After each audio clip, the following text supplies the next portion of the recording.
This is an iHeart podcast. Guaranteed human. With no fees or minimums on checking accounts, it's no wonder that Capital One Bank Guy is so passionate about banking with Capital One. If he were here, he wouldn't just tell you about no fees or minimums. He'd also tell you about how Capital One cafes are open 7 days a week to assist with your banking needs. Yep, even on weekends. It's pretty much all he talks about, in a good way. What's in your wallet? Terms apply. See CapitalOne.com/bankguy. Capital One N.A., member FDIC.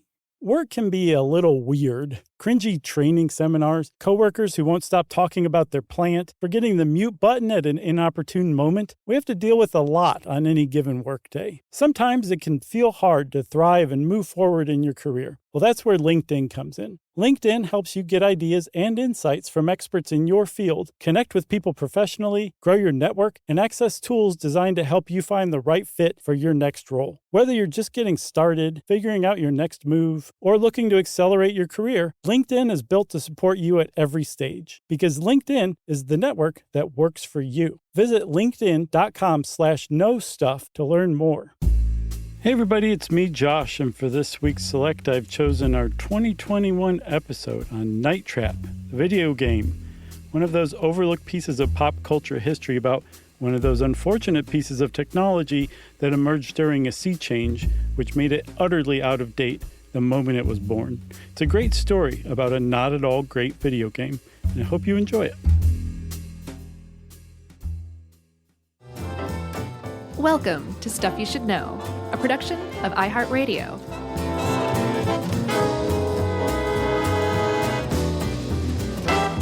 Hey, and welcome to the podcast. I'm Josh Clark, and there's Charles W. Chuck Bryan over there. There's Jerry over there being silly, and this is Stuff You Should Know. Yep. Video, obscure, lost video game episode. How did you hear about this? This is your request. Yeah, so Night Trap is the game that we're talking about, and I heard about this from watching the Netflix documentary series High Score. Did you Netflix and chill while you were watching that? Jerk. No, I Netflixed by myself and chilled because Emily wasn't watching this. That's a different thing. Yeah, this is a different thing. Okay. This was a documentary series on Netflix, I think 6 parts, that covered the history of video games. Yeah. I can recommend it in one way in that it was a very light kind of fun watch, but it is by no means comprehensive and a little goofy at times in how they handled some stuff. On Night Trap specifically, or like in the whole general? series. I gotcha. But it was fine, and it's you know, if you're from a certain generation and in the mood for like 5+ hours of a bit of a nostalgia kick, you could do worse things. But it's not great. Have you ever seen that documentary? I think it's King of Kong. Oh, sure. Oh, man, that is one of the best documentaries ever made. I haven't seen it in years. I got to see it again. It's great. I think our old buddy Josh Bierman might have written the original story that was based on. I'm not surprised. He had something to do with that. But Night Trap, I learned about because in episode 5 they covered when video games started becoming violent. So Mortal Kombat obviously factored in heavily in that episode. Yeah. And then this game called Night Trap. There's another game I do want to cover on a shorty, by the way, one of the first LGBTQ games ever that was really interesting and had a cool story. What the heck is it called? I can't remember now. I saw this a couple of months ago, so it's been a while. Oh, what was it? Can't remember, but it's great, and that'll make for a good shorty. Okay. But a really cool story behind it. But this is Night Trap, which figured in as the game that kind of brought about, along with Mortal Kombat, but was really central in forming what ended up being the ratings board for video games. That's almost like understating it. Like this one game paired with Mortal Kombat basically led directly to the creation of that. Yeah, so that's really why it's notable. The other thing that made it notable, and we'll get into all this, was that it was a live action, as in they shot, a little movie. Right. And that you controlled. Yeah, that you sort of controlled. Kind of. You could conceivably, theoretically, hypothetically control. Because it wasn't a great game, but it lives in infamy because it's a really cool story, I think, in the end. It is a pretty cool story. And the whole thing starts actually with a play I think it was written in 1981 by a playwright named John. Oh, what's his last name? Krizank Okay, I want or to say it's, Krizank. or Krizanch. Shit. Nah. You don't think so? I don't know, maybe. Well, regardless, he wrote a few episodes of Due South. What was that? It was like a show about a Canadian Mountie, I think. Oh, all right. Yeah, he wrote this, and it was, if you've been to Sleep No More in New York, you may have the play Tamara to thank, because it is a lot like, Is it like that? the concept of Sleep No More.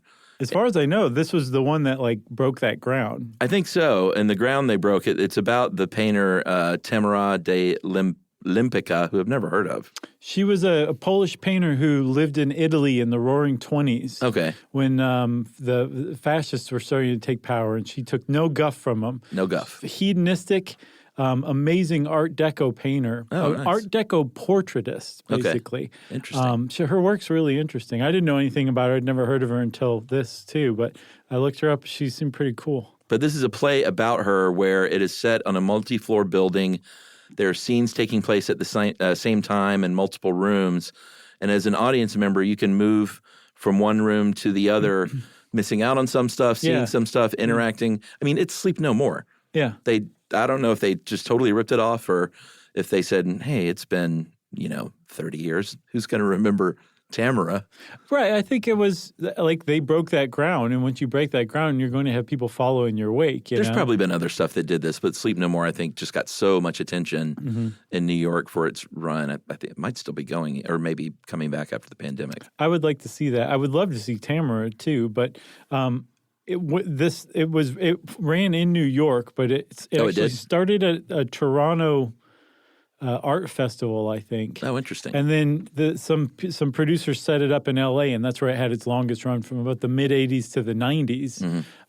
They had this just kept going and going and going. I was reading an L.A. Times article on it. But the reason that it factors into this is because it's basically the basis for this game Night Trap, where there are different things going on in different rooms, and you kind of toggle between the different rooms through security cameras in these rooms to see what's going on. And while you're doing that, you're missing stuff that's happening in other rooms in this game. And if you miss too much stuff, you lose. If you catch enough stuff and you do everything right and press all the correct buttons, you win.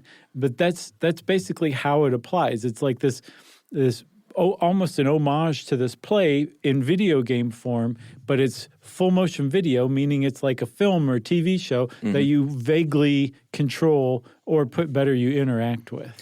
Yeah, and the idea of the game, and we'll get a little bit more into the development of it in a minute, but it is basically like a party happening at this house. Young, like co-ed types, like sorority girls maybe. Yeah. It's very sort of titillating, and that was one of the big deals. A little bit. I think this was overstated. Even for the time, I wouldn't say. No. I mean, you got Married with Children was like 10 times more titillating than this. This is very tame, I think.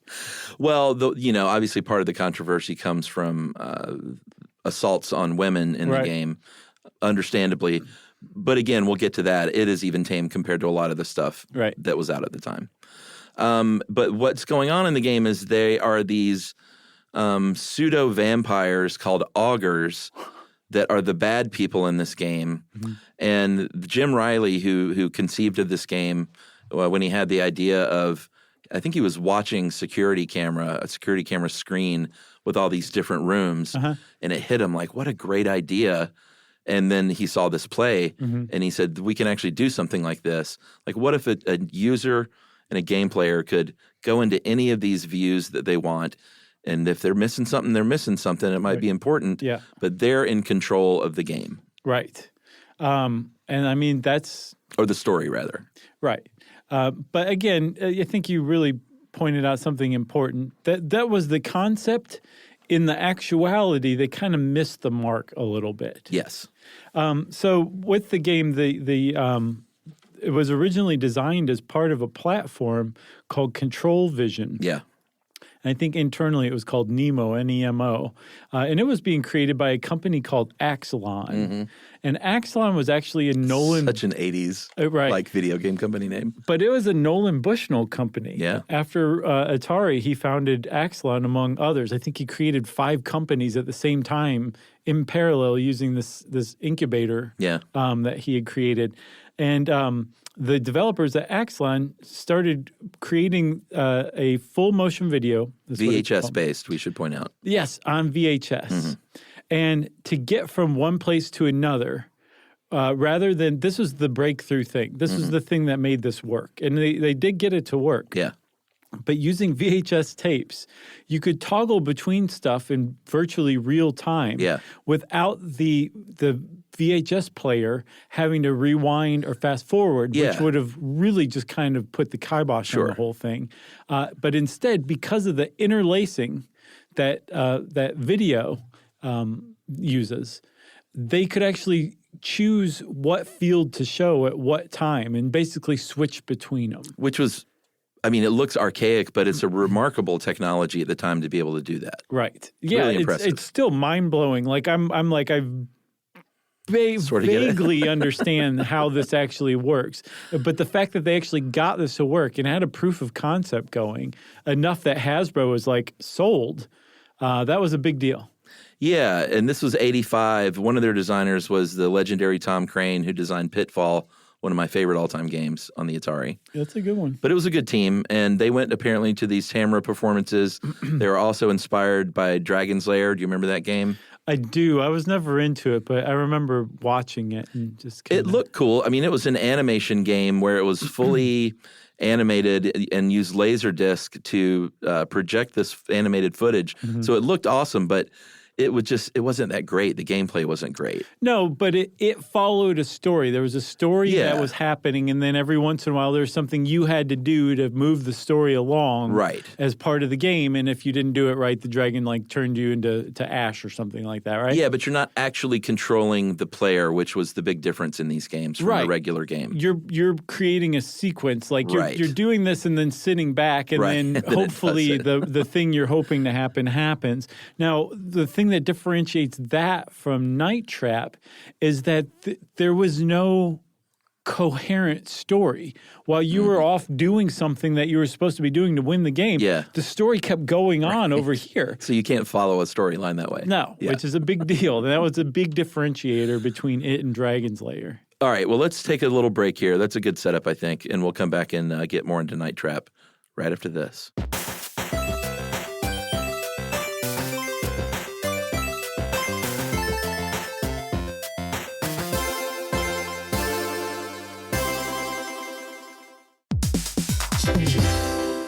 Hey everybody, when you're at work, you never know when you're going to get interrupted, like when an office fire drill happens right in the middle of your presentation, or maybe construction is going on just outside your window. But with the Dell Pro laptop powered by Intel Core Ultra with vPro, no matter how many interruptions you have, your laptop won't be one of them. Yeah, with a battery that's optimized for the way you work and built-in intelligence that quiets distractions the moment you're trying to focus, your tech won't slow you down, even when you're getting bounced from an office you forgot to reserve. The Dell Pro, built for those who stay in the flow. Find technology built the way you work at Dell.com/Dell-Pro.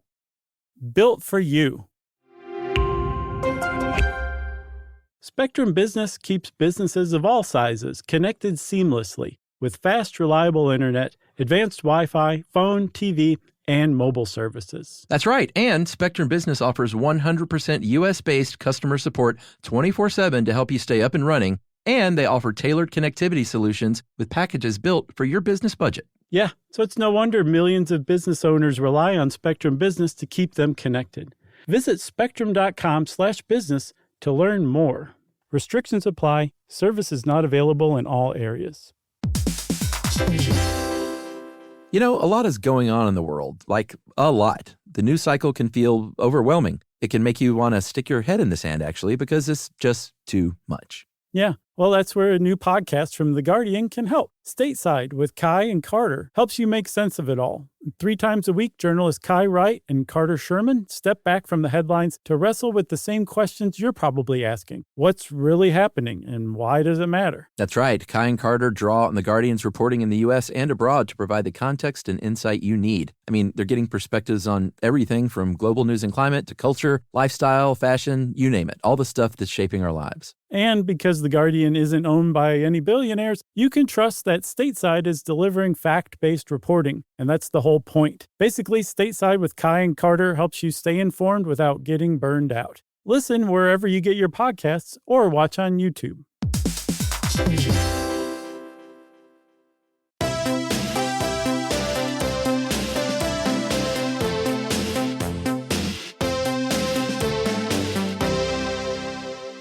All right, so I mentioned the augers. We need to explain a little bit about this game and what it was supposed to be and what it ended up being, because in the Netflix documentary, Jim Riley basically is like, well, the first thing they created a demo called Scene of the Crime. Yes. And it was a detective game, and Hasbro liked it, like I said, but they had a big problem because the original idea that Jim had was to have ninjas. And he's like, it'd be great. These ninjas come in, they got throwing stars, they got weapons, and they're doing all this stuff, and you can control it, and it's super cool. And Hasbro was like, wait a minute. We can't have what we call reproducible violence. So anything that kids love throwing stars, and we can't show ninjas throwing stars into people because a kid will go and do that. You can't have a knife because a kid can go get a knife out of a drawer.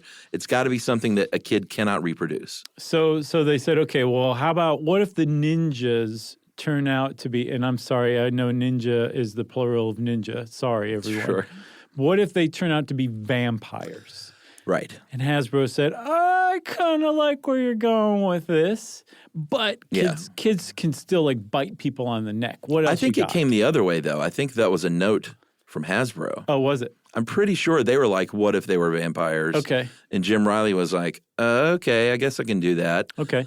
Biting people's necks. And then Hasbro was like, can't do that because kids can bite necks too. So what they found, and this is a great metaphor for the Night Trap overall. Yeah. What the ninja what they turned out to be in the end were loping vampires who used what looked like a Ghostbusters proton pack. Sort of, yeah. With a collar of the kind that Arnold Schwarzenegger was wearing at the beginning of Running Man. Yeah, like a clamp, sort of. Yes. Yeah. On the end. And that is what they used to draw the blood from the hapless teens who you were in charge of protecting as Night Trap. Yeah, so what Hasbro did was they noted it to death and neutered it to death because they said he even was like, all right, I can do vampires. They can run around and hurt people. And they said, no, they can't even run around. Right. It's too scary if they're fast. Yeah. So they came up with augers who in the game they're described as vampires who had been half bled and left to die. So they are not quite vampires, but they aren't human either. And that makes them lopey and lumbery instead of being able to move fast. And if you see them, they look like they're wearing garbage bags. They're lumbering around. Mm-hmm. They're drawing the blood using a trocar is what the name of that thing was. Oh, is it? Okay. Because it was definitely its own thing. It was its own thing. And it's funny, in the documentary, Jim Riley was like, in the end, he said, this trocar, which, it didn't show it explicitly. It showed the clamp going around the neck and this little drill inside of a shaft start. Right. And then sort of moving and then blood being drawn. But it doesn't show like going in the neck or anything. No. But he said what they ended up with, he said, to me was something far creepier than a vampire biting someone's neck. Sure. But they were like, it's not reproducible though, so it's fine. And it's weird that Hasbro is so fixated on not including reproducible violence because apparently they saw Night Trap as a way to interest adults. Right. Because they had apparently found out during focus group testing of Scene of the Crime, I believe, that the parents who were in the room or were a part of the focus group were saying, like, I really kind of like this. It's like a TV show, but I get to control it. Right, because it looked like something that they understood. Right. Yeah. And so Hasbro was like, oh, okay, this has been like a kid's thing up to this point. Maybe we can finally crack into the adult market with this stuff. So it's weird that they kidified it to death if they were trying to use it to capture adults. But maybe they were like, it has to go both ways in case adults don't like it. Well, I think in the documentary they make the point that Hasbro was,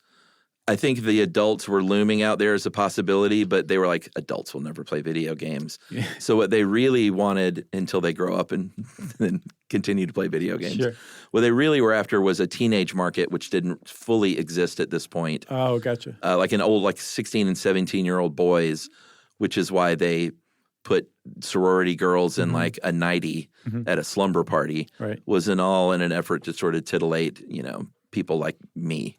Right. And it worked like a charm. I had never heard of it back then. Because you would play Night Trap and Netflix and chill by yourself. So they actually had to shoot this like a movie. They shot it in Culver City on a sound stage. And what they would do back then there were more full motion games of the time, and you would try and cast one recognizable face among this cast to sort of, they called it the anchor, to like, all right, well, this has got so-and-so in it. And who did they cast for Night Trap? Dana Plato from Different Strokes, Kimberly. That's right. Yeah. Kimberly, who passed away very tragically. Man, I was reading about her life. She had a hard, sad life, man. Very tragic story. Yeah, it is. It's very sad. And they actually went back and ruled her death as suicide later. Did you know that? I don't know if I knew that. Yeah, she died by suicide ultimately. Because she overdosed on drugs or? Yeah, on Soma, I believe, which is like a generic Loratab.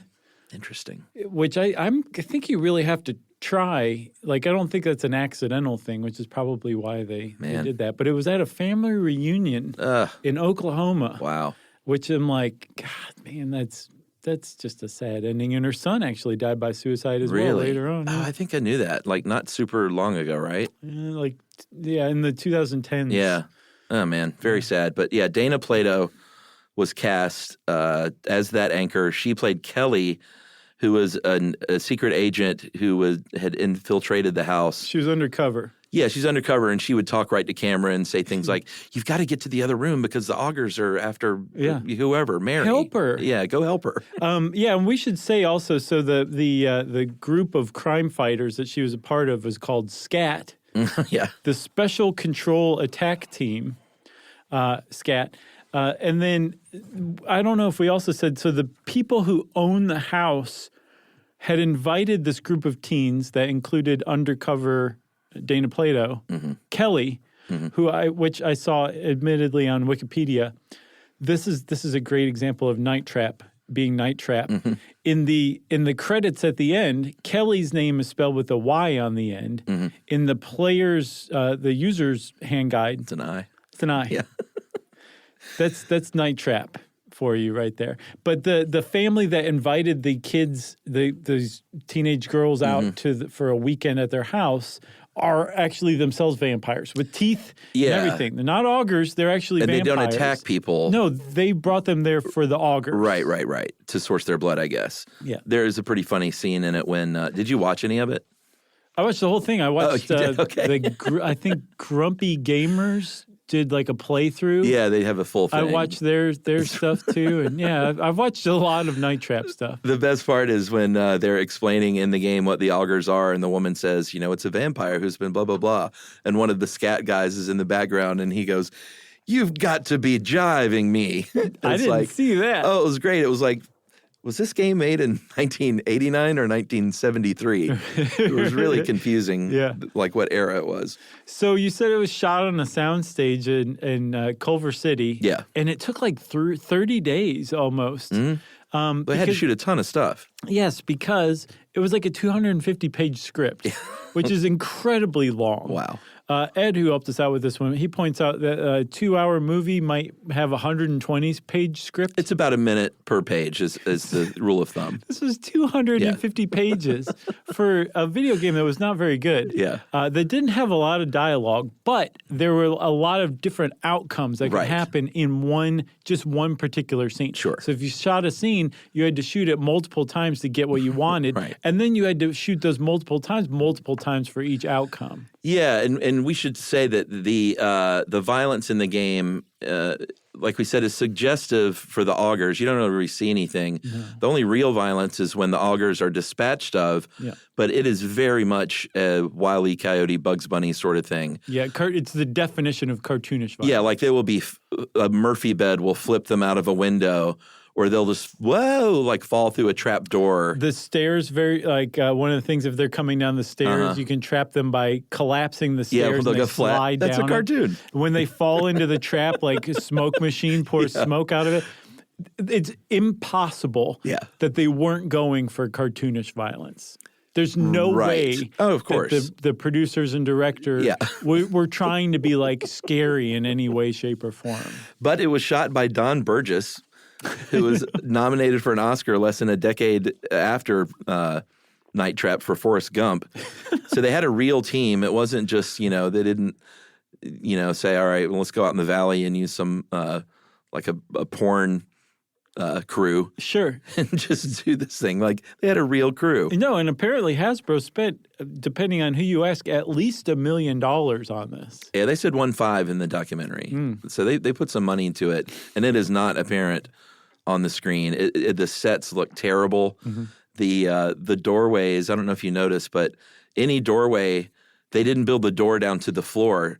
They built the door down to like a 1 foot tall step over. So anytime someone opens the door, they step over this I didn't notice 1 foot tall like wooden set. That's awesome. I mean, the set it's basically like they could have repurposed it for Growing Pains or Family Ties or something like that. Or no, they probably would have said like, this doesn't look good enough for Maybe Growing Small Pains. Wonder. I think they used it for Small Wonder. How about that? There is no nudity, we should point out, but it, again, was never going to be kid friendly. But also, when we'll get to the court stuff, when you hear how it's described by these senators, It's so over the top. it's so over the top. Yeah. Should we take a break?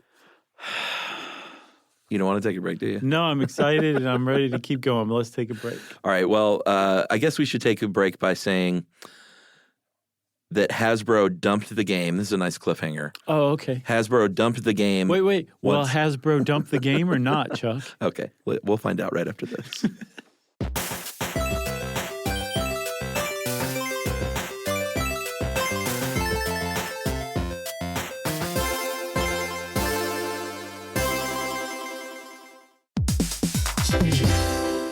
Hey, everybody. When you're at work, you never know when you're going to get interrupted, like when an office fire drill happens right in the middle of your presentation, or maybe construction is going on just outside your window. But with the Dell Pro laptop powered by Intel Core Ultra with vPro, no matter how many interruptions you have, your laptop won't be one of them. Yeah, with a battery that's optimized for the way you work and built-in intelligence that quiets distractions the moment you're trying to focus, your tech won't slow you down, even when you're getting bounced from an office you forgot to reserve. The Dell Pro, built for those who stay in the flow. Find technology built the way you work at Dell.com/Dell-Pro.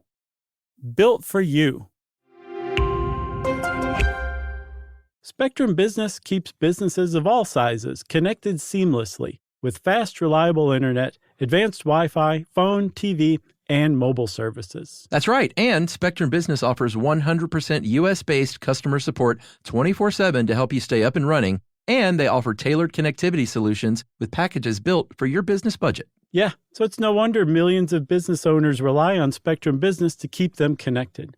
Visit spectrum.com/business to learn more. Restrictions apply. Services not available in all areas. You know, a lot is going on in the world, like a lot. The news cycle can feel overwhelming. It can make you want to stick your head in the sand, actually, because it's just too much. Yeah, well, that's where a new podcast from The Guardian can help. Stateside with Kai and Carter helps you make sense of it all.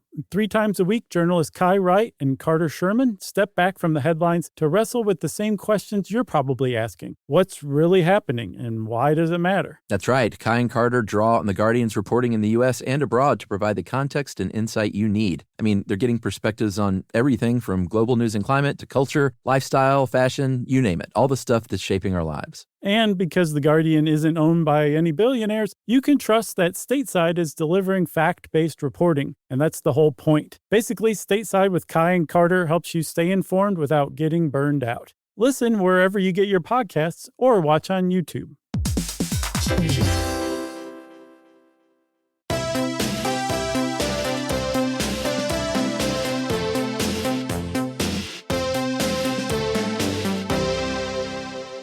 Okay, Chuck, it's cliffhanger answer time.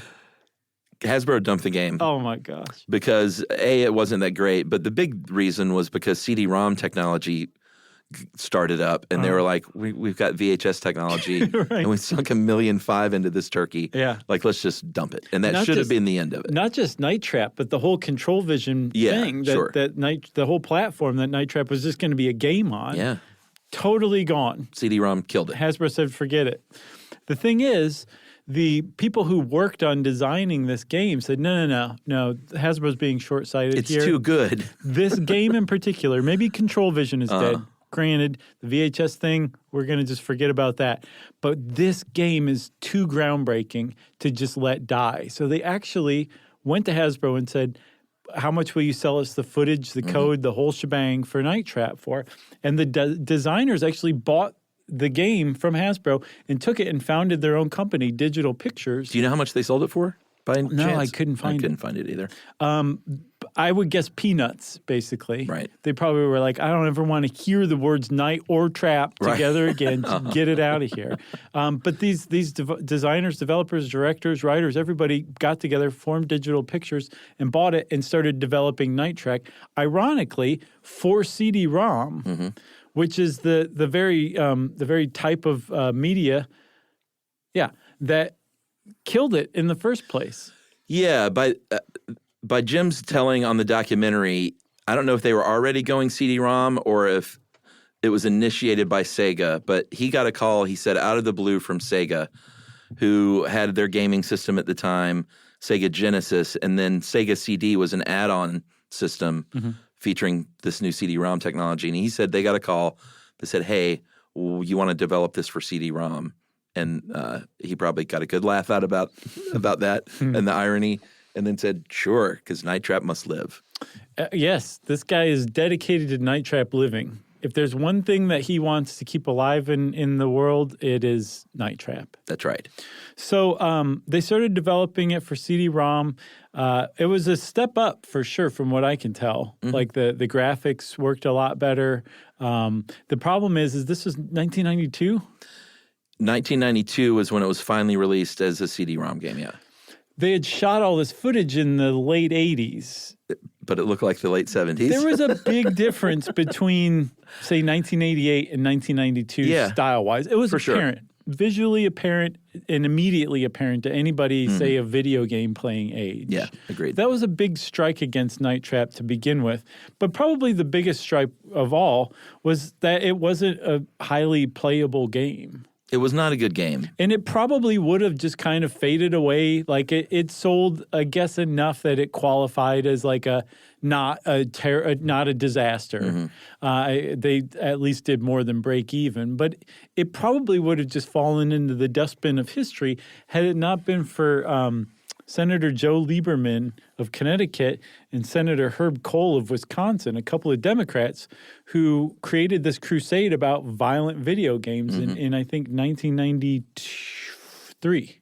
Yeah, and so this very much mirrored, if you listen to our Satanic Panic episodes and the PMRC and music labeling. MPAA. Like this was all a time when everyone was saying, hey, listen, we need to start at least labeling this stuff so parents know what their kids are doing. And just watch a little bit. You know, there's all kinds – it was in the Netflix documentary, but there's all sorts of stuff on YouTube about these hearings where they're talking about the disgusting trash and the filth and the hyper-violence. And it's like it's really not that violent. So here's the thing. They went after Mortal Kombat. Yeah, which was super violent. It really was. Yeah. And they went after Night Trap, which was, again, cartoonish. Not a drop of blood spills from a person's body. Right. But it had ladies in lingerie. One. Yes. Okay. I'm not defending any kind of violence against women. Oh, of course I'm not. Yeah. defending objectifying women. Uh-huh. But Night Trap was unfairly railroaded Oh, yeah. because, for some reason, I think probably because it was film. It was people. Like the people were controlling people. That was the difference because there were 100 exploitation movies and horror movies by this point. Sure. 200. Yeah. 300 Well, that were it was 1,000 times worse than this. Yeah. But the fact that you were controlling, yet they never said, and they make a big point about this in the documentary, like you weren't doing the violence. Like the whole point of the game was to stop the augers. Yes. Like you weren't the person doing the auguring. You're preventing the violence. Yeah, I guess that's why they called them augers because it was kind of like an auger. Yeah. The tool was. Yeah. That's what I guess. Crowbar, towbar, what was it called? Crowcar. Trokar? Trokar, yeah. Crowbar. But yeah, and they never, I mean, Jim Riley was like, they clearly never even played the game. Yeah, no. They were talking about... the cover of the thing was lurid. They didn't like the cover of the box. Yeah. They definitely hadn't played the game. Yeah. It was just impossible from what they were saying Yes. happens in the game. And the big one was, like you were saying, that it let players carry out sexual violence against women. And no, you do the opposite of that. Right. There's violence that is carried out by the augers if you don't do it right. If you're not lose. good at the game, Yeah. if you lose. Yes, exactly. But even then, like, even in the most disturbing scene, which was the one with the lady and the nightie looking in the mirror, Yeah. the augers come in behind her, and it's for sure creepy looking at first. But, then they get out the crow car. Oh, I can't even remember it now. Trokar. And she's like, and it's like the worst B movie. And then they just sort of drag her over the threshold of one of those doors. I would say gently escorted through the door. Like you don't see any of the violence even. No. It's all just suggested. Right. Yes. But again, Night Trap got lumped in with Mortal Kombat, and because of this, because it was very clear that the writing was on the wall, the media has a really great track record of saying, oh, God, if we don't come up with a rating system ourselves, Right. Congress is going to impose it on us. And so they came up with the ESRB, the Entertainment Software Rating Board. That's right. It was an industry-created, self-imposed rating system that was brought about in large part because of Night Trap. Right. So Sega pulls the game eventually. It became really popular because of these senatorial hearings. Right. Which is what always happens. Yes, that's exactly right. It was starting to fade away. It would have been lost to history. Yeah. And then the senators came in and were like, go buy that game. Kids wanted to play it. Yeah. But Sega did eventually pull it. Digital Pictures re-released it as their own distributor and rated it M for mature. And that should have also been the end of it, right? Yeah, it should have just kind of went away, especially after Sega pulled it, because it got pulled from KB Toys and Toys R Us because of kids, but like you're saying, it was still around. And then when Sega pulled it, it was like you couldn't find it anywhere. Right. That should have been the end. And then in 2014, Jim Riley started a Kickstarter and said, we're going to resurrect Night Trap. All we need is $330,000. People are going to go crazy for this. Because it had a cult following. Yeah. Yeah. It's going to be the greatest Kickstarter in the history of Kickstarters. And it was not the greatest Kickstarter ever. It was a really, really bad Kickstarter that had a lot of criticism, skepticism, and ultimately only garnered, I think, about $40,000 when they were after $330,000. And that was in 2014. Yeah, so that obviously was the end of Night Trap, right? That was not the end of Night Trap. The bad game that refused to die. Yeah. In 2016, there was a video on YouTube that showed someone playing Night Trap on their telephone, on their smartphone. And so I don't know if it was Jim Riley or one of the original devs saw it and was like, what is going on? You can't play Night Trap on a smartphone. Yeah. Because it was never developed that technology unless that smartphone is playing a CD that I don't know about in the background. Mm-hmm. And they got in touch with the person. His name was Tyler Hogle. and he was a mobile game programmer who was a fan of the original, as like in a cult fan way. That's a deep cut at that time. Oh, super deep cut. And then basically said, I'm going to get a playable version hacked together for smartphones, and did it like semi-successfully. Yeah. So he basically created this just on his own. And then once the video surfaced and the original developers, Jim Riley and some of the others, got in touch with him, they said, here, man, here's we lost the code years ago. No one has any idea where it is. But we do have original 35 millimeter footage, which is time-stamped, which is really critical because you have to wait, as we'll talk about how to play it in a second. The timing is everything between the video and the player's controls. So with the timestamps, Tyler Hogle was able to basically create a new modern 25th anniversary edition that just is actually kind of as far as Night Trap goes, is the best Night Trap that there could possibly be. Yeah, that was the 2017 25th edition, rated T for teens this time. Still preposterous. Which is funny. And apparently, you said he lost the code, but he was like, that's really easy. Like, I've got all this footage that's time-stamped. Yeah. He's like, I can code this thing in my sleep, basically. He basically did. So there is a 25th edition of Night Trap, which apparently Nintendo has a version of. Oh, interesting. Which is kind of funny because at the time of those Senate hearings in 1993-94, Nintendo famously said they would never allow Night Trap on their platform. And they did. Yeah, and Nintendo is still sort of known as the more family-friendly unit. Yeah. I think they even had a bloodless Mortal Kombat, if I'm not mistaken. Or maybe it was a setting. I remember that. Oh, I think, yes, it rings a bell. Did you see the new Mortal Kombat movie? Did you have any I have interest? seen 0 Mortal Kombat movies. The new one just came out on HBO Max. Is it good? It's pretty good. I mean, did you play the game? Yeah. Do you have nostalgia for the game? Sure. Yeah, you should watch it. Okay. It's good enough. It looks good, and there's great fights, and then some nice Easter eggs, and Okay. it's like the Mortal Kombat movie that should have been, because they made one previously that wasn't that great. Yeah, from the 90s. Yeah, but this one it's pretty cool. Okay. I'll check it You out. rip out spines and hearts and all the good okay. stuff. I'll go check it out. And the way they do the blood, it looks just like the game. Is it rated T for teen? No, it's rated R. Okay. Because For it's a movie. teen. But we mentioned that it wasn't that great of a game because of the gameplay. One of the biggest problems was that you've got all these stories going on in these different windows, but you can only kind of control one at a time. So when you're controlling one scene, other stuff is going on. And we mentioned that makes it impossible to follow the actual story. That's a big problem. So it suffers there. Yeah. But there's also this thing where you have a red light, a green light, and a yellow light. And when these lights turn on, if it's the right color light, is when you engage the trap button. Right. And that's when the auger will flip out the window, but it has to be timed right. Yeah. And apparently, while you're in these other rooms, if you want to follow the story for a couple of minutes, they will change the codes, the color codes. Right. So if you're in another room, they'll be like, the code is now green. Yes. And you don't know that because you're not watching it. So you go back and you think the code is red. Right. And so you're losing the game. Yeah, because you have to have the right security code activated to activate the traps. Because Right. this is the Martins family's security cameras. The Martin family, the vampires, are the ones who created the traps. You just hacked into it thanks to your pals at SCAT, Right. who you're basically freelancing for.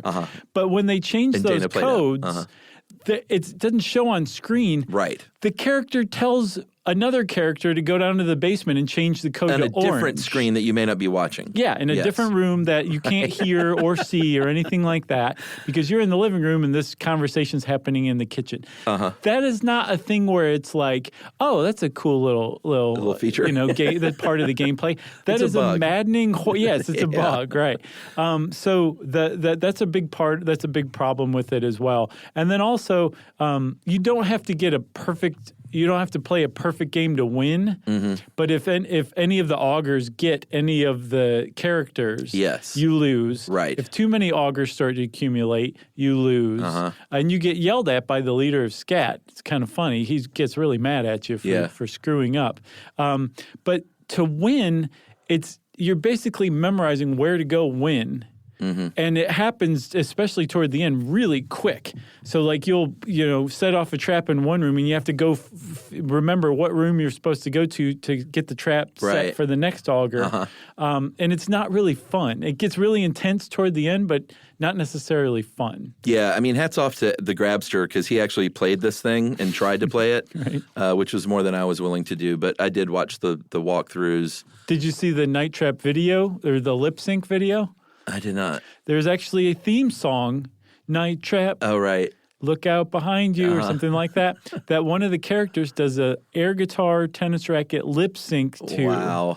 Dancing while the other characters have to watch and pretend like they're not mortified with embarrassment at seeing this. It's really something. Oh, man. I kept waiting in the documentary for a big reveal that, like, George Clooney was one of the augurs or something like that. But Dana Plato was about as, A-list as it got at the time, which was probably C-list at the time. Yeah. Yeah. You got anything else? I got nothing else. Night Trap. Go seek it out. Night Trap. Look out behind you. That's right. If you want to know more about Night Trap, you don't even have to play it. You can just go on YouTube and watch basically the movie. And even then, it's still generally incoherent. But since I said it's still generally incoherent, it's time for listener mail. I'm going to call this speed reading trauma. Hey, guys, I should start with the obligatory long time, first time. Finally, a reason to email, and here I am. So, hello. I didn't think that a short stuff on speed reading, of all things, would trigger my first email, but here we go. Halfway through the show, I was flooded with a vivid memory of speed reading in my elementary school gifted class. Speaking of other scams, this was in the early 90s. My teacher would drag a transparency with a printed passage. Oh, I kind of remember this. Across an overhead projector at increasing speeds, and after each pass, we would take a comprehension test. I had no idea that this was a scam. I just thought it was a standard part of the curriculum that I wasn't very good at, and I felt terrible about it. Then again, in my Louisiana public school curriculum, we also had to get a hunting license and shoot clay pigeons as part of Louisiana history in middle school. I grew up shooting clay pigeons. Really? For school? No. Oh, okay. I would like to try that. It's cool. Skeet shooting? Yeah, that's another way to put it. Looks like fun. Just stand behind. That's the rule, right? Yeah, basically. Anyway, thanks so much for the entertainment and education. Edutainment? Especially this past year, I've often had you in my ear while I work from home to feel a little less solitary. That is from Kate Ellis Jensen in Boulder, Colorado. Thanks a lot, Kate. That was a good email. Very sorry to set off the trauma, but I'm glad that it's passed. I'm presuming it passed. Yeah, I kind of remember that happening, but I certainly was not in a gifted class. It doesn't sound like a very fun procedure. It kind of sounds like Ralph Fiennes revealing himself to Philip Seymour Hoffman in Red Dragon. Oh, spoiler. Do you see? Yeah. You know what I'm talking about? Sure. We talked about that recently. Yeah, the wheelchair and fire scene was very visceral. Hilarious. Yeah. But also really funny if you stop and think about it. Sure. That movie just danced on the line, and sometimes it went over. Agreed. Well, if you want to know more about Red Dragon, I already said that stuff. If you want to get in touch with us like Kate did, then you can email us like Kate did at stuffpodcast@iheartradio.com. Stuff You Should Know is a production of iHeartRadio. For more podcasts from iHeartRadio, visit the iHeartRadio app, Apple Podcasts, or wherever you listen to your favorite shows.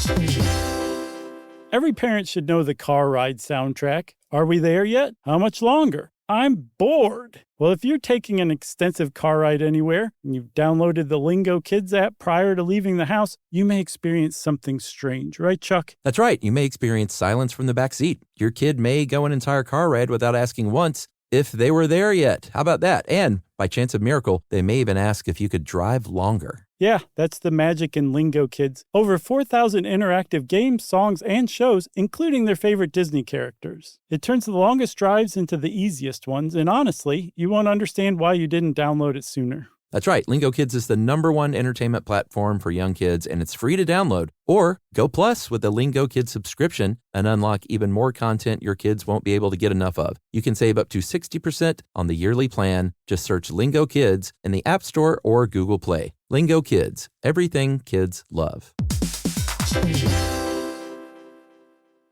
You know, you could be adored by everyone and still completely ignored by your cat. Trust me, I know. But if you feed your cat Sheba, you can go from being ignored to truly adored in 12 days, guaranteed, or your money back. Sheba has a full menu of products, appetizers, entrees, treats, even a kitten's menu. It's so cute, so Sheba has a product for even the pickiest eater. Like Sheba Puree, it's made with bone broth, their chef-inspired flavors. It's got a smooth and creamy texture that cats love and contains no corn, wheat, soy, or artificial flavors. It's food that your cat's gonna love. To learn more, check out Sheba.com. That's SHEBA.com. If audiobooks are your thing and you've been meaning to listen to more of them, you should check out a podcast called Earsay, the Audible and iHeart Audio Club, hosted by Cal Penn. Each episode spotlights standout audiobooks on Audible across all kinds of genres: sci-fi, comedy, romance, thrillers, and more, with Cal talking to guests who help break down what makes each story worth listening to. It's a fun, easy way to discover your next great audiobook. Check out Earsay on the iHeartRadio app, Apple Podcasts, or wherever you get your podcasts. This is an iHeart podcast. Guaranteed Human.